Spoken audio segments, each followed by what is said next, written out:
ایک شخص مجھے کہنے لگا جناب آپ میری خطائیں معاف کریں۔ اب دیکھو یہ شرک ہے۔ حضرت شیخ عبد القادر جیلانی رحمت اللہ علیہ نے 40 سال جو درس دیا بغداد کے منبر پر بیٹھ کر، اس شخص کے بعد پڑھو۔ ہم بھی دعویٰ کرتے ہیں کہ ہم بھی گیلانی ہیں، اور بھی دنیا میں جتنے گیلانی ہیں وہ اپنے دادا کی تعلیم پڑھیں۔ کیا کسی گیلانی کا، کسی سید صاحب کا وہ عقیدہ ہے جو ان کے پیر غوث پاک کا ہے؟ ایک شخص مجھے کہنے لگا جناب آپ میری خطائیں معاف کریں۔ اب دیکھو یہ شرک ہے۔ میں نے اسے کہا میں کون ہوں خطائیں معاف کرنے والا؟ تمہارا پیر ضرور ہوں، لیکن میری شکل کیا ہے کہ میں تمہاری خطائیں معاف کروں؟ میں تو خود سراپا خطا ہوں اور منتظر عطا ہوں۔ میں تو اس کا بھکاری ہوں، عاجز ہوں، سراپا خطا ہوں، سیاہ کار ہوں۔ یہ جملہ میں نے کہا نہ بولنا، معافی مانگو، اللہ سے مانگو جو تمہیں بخشنے والا بھی ہے اور مجھ گناہگار کو بھی بخشنے والا ہے۔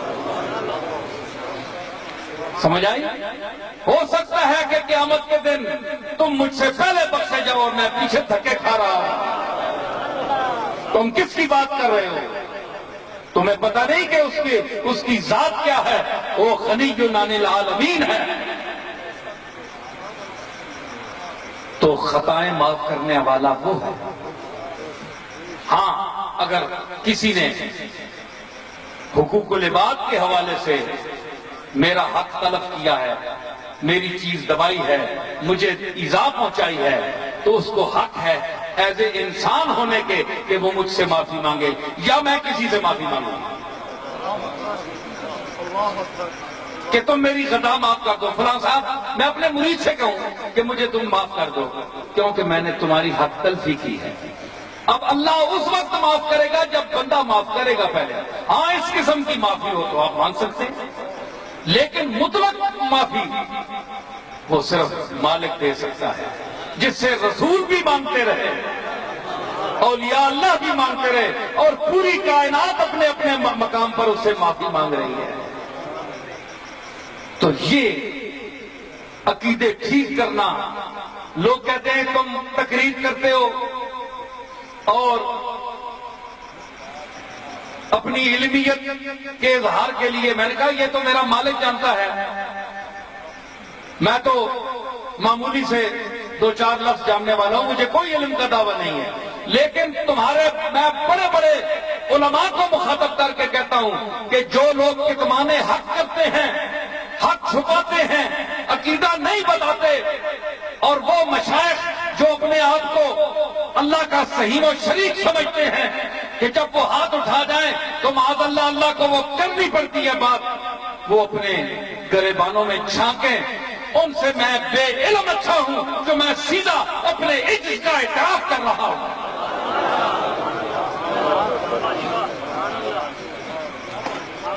ہمارے اکابر نے، ہمارے بزرگوں نے ہمیں یہ نہیں سمجھایا، حضرت پیران پیر، حضرت پیر دستگیر محبوب سبحانی، حضرت شیخ المشائخ، حضرت شیخ عبد القادر جیلانی رحمت اللہ علیہ نے 40 سال جو درس دیا بغداد کے منبر پر بیٹھ کر، اس شخص کے بعد پڑھو، سنو جو ہم بھی گیلانی ہیں، ہم بھی دعویٰ کرتے ہیں کہ ہم بھی گیلانی ہیں، اور بھی دنیا میں جتنے گیلانی ہیں وہ اپنے دادا کی تعلیم پڑھیں۔ کیا کسی گیلانی کا، کسی سید صاحب کا وہ عقیدہ ہے جو ان کے پیر غوث پاک کا ہے؟ میں ذرا تفصیل آج بیان کروں تو تم کانپ اٹھو کہ غوث پاک کے نزدیک ہم سب مشرک ہیں۔ یہ جو بڑے بڑے پیر بن کر بیٹھے ہیں، جو بڑے بڑے علامے بن کر بیٹھے ہیں، اور اپنے آپ کو ان کے سامنے لوگ اس طرح جاتے ہیں جس طرح جناب اللہ کے سامنے بندہ حاضر ہوتا ہے، اور بڑے انداتا اور بڑے پہنچے ہوئے اپنے آپ کو سمجھتے ہیں اور لوگوں میں کیا کیا اپنے کمالات پھیلاتے ہیں. ان کی کیا اوقات ہے غوث پاک کے سامنے؟ غوث پاک کی گرد راہ کو بھی کوئی نہیں پہنچ سکتا جس مقام کا وہ شخص گزرا ہے. لیکن میں عرض کروں، فرمایا دیکھیں اس مالک حقیقی کے سامنے کیا غوث پاک معاذ اللہ دیوبندی تھے؟ وہابی تھے؟ اگر وہابی تھے، سارا باز ان کا وہابیوں کا ہے، تو چھوڑ دو 11ویں منانا. ایسے پیر کو کیوں پکڑتے ہو جو وہابیوں والی بات کرتا ہے؟ یہ پیر صرف چاول کھانے کے لیے نہیں ہے، یہ پیر اللہ سے ملانے والا ہے. اس کا تو محبت اور عقیدت سے نام لے تو اللہ سے مل جائے گا. اس کی اپنے محبوب حقیقی کی بارگاہ میں وہ قبولیت ہے. تم کیا سمجھتے ہو غوث پاک کو؟ یرمیاں بٹورنے والوں اور یرمیاں کھانے والوں.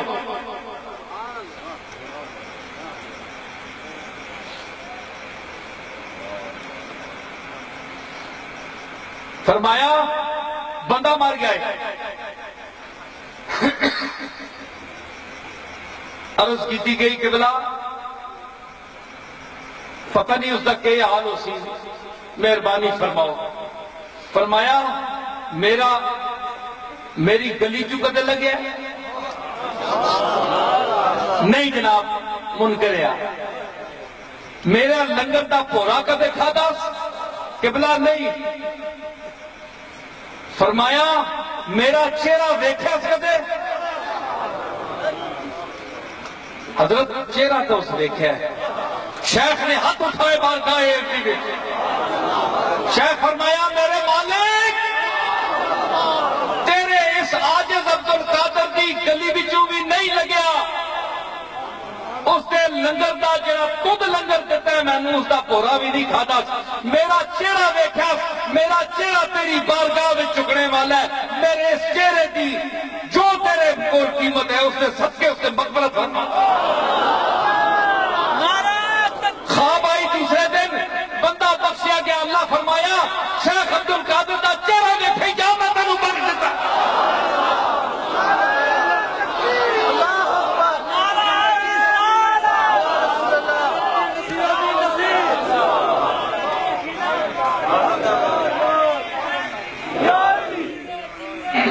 سمجھ آئی؟ یہ وہ پیر ہے، یہ 11ویں والا پیر نہیں ہے. یہ جگت پیر ہے، پیر دستگیر ہے، رسول کا وزیر ہے، دنیا میں بے نظیر ہے. فرمایا غوث پاک کی سن عقیدت بارگاہ عزیز وچ لیا کوئی پیر کٹ کے جس دی اے عاجزی ہوے اپنے مالک دے سامنے. سادی صاحب نقل کر دیں شیخ سادی رحمت اللہ علیہ گلستان میں فرمایا عبدالقادر را گیلانی را دیدن لوگاں تکیا عبدالقادر گیلانی نو کہ او مکہ شریف دے حرم شریف دے کنکریاں ہوتے اپنی جبین مبارک کے سارے سجدے وچ رو رہے ہیں. بیت اللہ دے سامنے سر چکا کے غوث پاک پہ او کرامتاں بیان کرنے آلے ہو تے سلے پانے آلے ہو تے ویلا لینے آلے ہو تے دادا لینے آلے ہو. آؤ غوث پاک دی عارضی آج دی بھی تکو اپنے مالک حقیقی دے سامنے کس شان دیئے. اے تو بھی نہیں کہندا ہے جو وہ اتنا بڑا شیخ کہہ رہا ہے. اے وہی کہہ سکتا ہے، تو تے میں کتے کہہ سکتے ہیں. ساڑھی کیڑی شکل. غوث پاک نے فرمایا یا اللہ میرے مالک اے جملہ بے کسان عالم را کر، اے وہ ذات کہ جتنے بے کسن دنیا تے جنہ دا کوئی والی وارث نہیں انہاں دا پھر بھی کوئی نہ کوئی ہے، میرا کوئی نہیں. اے جملہ یک جو کرمت تمام عالم را بس ایک تیرے کرم دی جو برابر مقدار بھی پوری کائنات انسانیت اور زندہ اور مردہ چیزاں واسطے کافی ایک تیرے کرم دی جو مقدار جو دے برابر یک جو کرمت حق تمام عالم را بس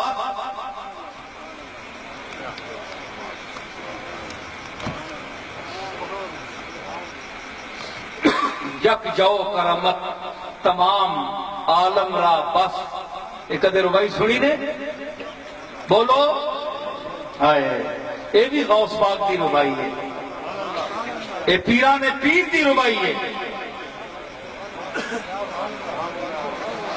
من بے قسمو کسے نہ دارم جز تو فرمایا کہ عبدالقادر او بے کسے جڑا تیرے تو سوا کوئی نہیں رکھتا میں اس دا سارا تیرے تو بغیر مالک کوئی نہیں للہ بفریاد منے بے کس رس اپنی ذات کا صدقے اپنی ذات و صفات کا میں وسیلہ پا کے عبدالقادر عرض کرتا ہے کہ اس بے کس دی فریاد نو تو پہنچ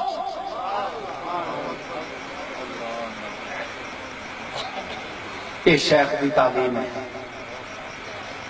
کہ کرے کعبے دے سامنے جبین اپنا متھا کہ سارے شیخ عبدالقادر اور عرض کرے یا اللہ میں بہت گناہگار ہاں روئے زمین پہ میرے تو بد کے کوئی گناہگار اور کوئی خطا کار نہیں میں جس لئے اپنے گریبان چاکنا تے غلطیاں تے گناہ ہی نظر آن دیں میں بخشش دے قابل نہیں نظر آنا کہ میری بخشش نہیں ہو لگی یا اللہ میرے مالک قیامت والے دن تیرے بارگاہ دے سامنے نبیاں دا صدیقاں دا شہیداں دا صالحین دا طبقہ کھلوتا ہو سی جڑے عفت معاب ہو سن جڑے بخشنے دے قابل ہو سن جڑے گناہاں تو پاک ہو سن اے بے کس عبدالقادر گناہ کہن کے انہاں دے سامنے نہیں ہو سکتا مینوں قیامت والے دن نابینا انا پیدا کری اٹھاویں تاکہ میں انہاں دے چہرے اکھ نال اکھ نہ ملا سکوں میں کیڑے منہ نال انہاں صدیقاں تے عارفین دے نال اکھ ملا سا میں تے گناہگار ہاں اے تو جس دیاں یارویاں دینا ہے جس نو دستگیر کہندا ہے اس دا اپنے مالک دے نال اے عرض ہے اے نیاز مندی ہے اے بندگی ہے اے اظہار بندگی کیڑا پیر بڑا گزریا شیخ عبدالقادر کو جڑا سارے اولیاء اللہ دا سردار ہے تے پھر داسنا جڑا اتنی بندگی پیش کرے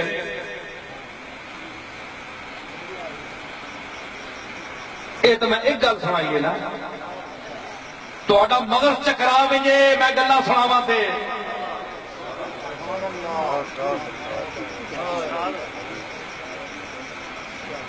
کیا تو اڈے وچ میرے وچ شیخ دا ایمان ہے فرمایا تو اگر کسی غیر کو نہ ڈرتا ہے اللہ تو سوا دے تو مشرک ہے اے غوث پاک دا جملہ سن اللہ تو سوا کسی بندے کو نہ اگر تو ڈرتا ہے تو مشرک ہے تیرے بھی شرک ہے جڑا ڈردے دے قابل ہے اس کو ڈر بندے کو نہ کی ڈرنا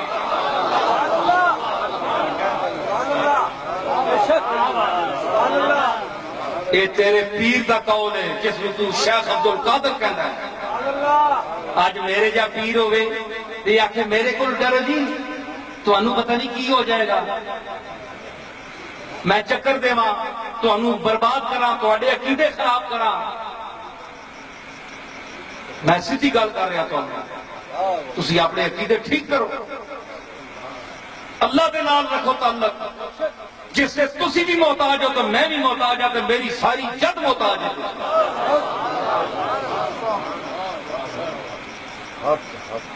سمجھ آئی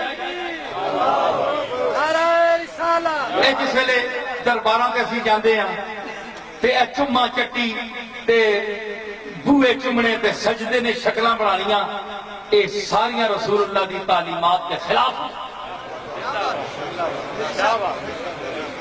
جا کے قبر پہ فاتحہ پڑھا کرو زیادہ نہیں آتا تے الحمد شریف پڑھ کے ولدوالین تک ترابری کل شریف پڑھ کے پھوک کے اپنے سینے تے ہاتھ چکو یا اللہ اسی تینا نیک بندہ سمجھ کے آئے ہیں، یہاں پر ہم اچھا سمجھ کر آئے ہیں، ہم سے اچھے ہیں، تو اگر ان کے مقام رسیدہ ہیں تیرے کاغذوں میں فٹ ہیں ٹھیک ہیں تو ان کے صدقے ہم پر کرم کرنا، اور اگر کوئی لغزش خامی رہ گئی ہے بتقاضائے بشریت، کیونکہ مکمل انسان تو کملی والا ہے نا، تو اگر کوئی کمی بیشی رہ گئی ہے تو میں نے جو تلاوت کی ہے یہ میں ہدیہ کرتا ہوں اس صاحب مزار کو، اس کی لغزش کو معاف فرما اور اس کے درجات کو بلند فرما۔ آپ صندوقوں میں غلے میں ڈالتے ہیں پیسے، وہ تو سجادہ نشین صاحب لے جاتے ہیں، جو آپ ان کو نذرانہ دیتے ہیں وہ تو وہ لے گئے جو سانس لے رہے ہیں اور 24 گھنٹے مزار شریف کے ارد گرد گھوم رہے ہیں، وہیں اسی ایریے میں رہتے ہیں چاہے کوئی بچ کر نہ جائے۔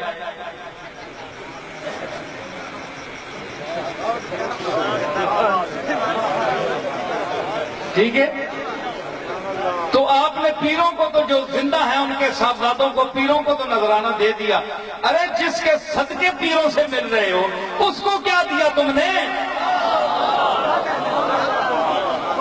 اس کو پیسے تو نہیں کام آئیں گے، وہ کیا قبر سے ہاتھ نکال کر وہ غلہ اندر گھسیٹ لیتا ہے؟ غلہ تو وہیں پڑا رہتا ہے، اوپر انہوں نے تالے لگائے ہوتے ہیں۔ خطرہ یہ ہوتا ہے کہ کبھی صاحب ولایت کرامت ہیں کہ یہی نہ لے جائیں۔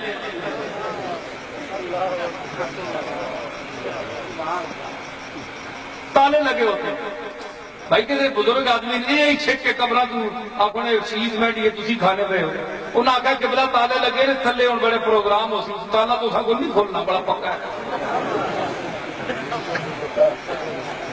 تو وہ لے جانے سے رہے، جو صاحب قبر ہے وہ تو لے جا سکتا نہیں ہے، نہ آج تک ہم نے سنا ہے، تو اس کی بارگاہ میں جس کے صدقے تم اس کی ساری اولاد کو مل رہے ہو، سجادوں کو مل رہے ہو، جو اہل ہیں ان کو بھی مل رہے ہو، جو اہل نہیں ہیں ان کو بھی مل رہے ہو۔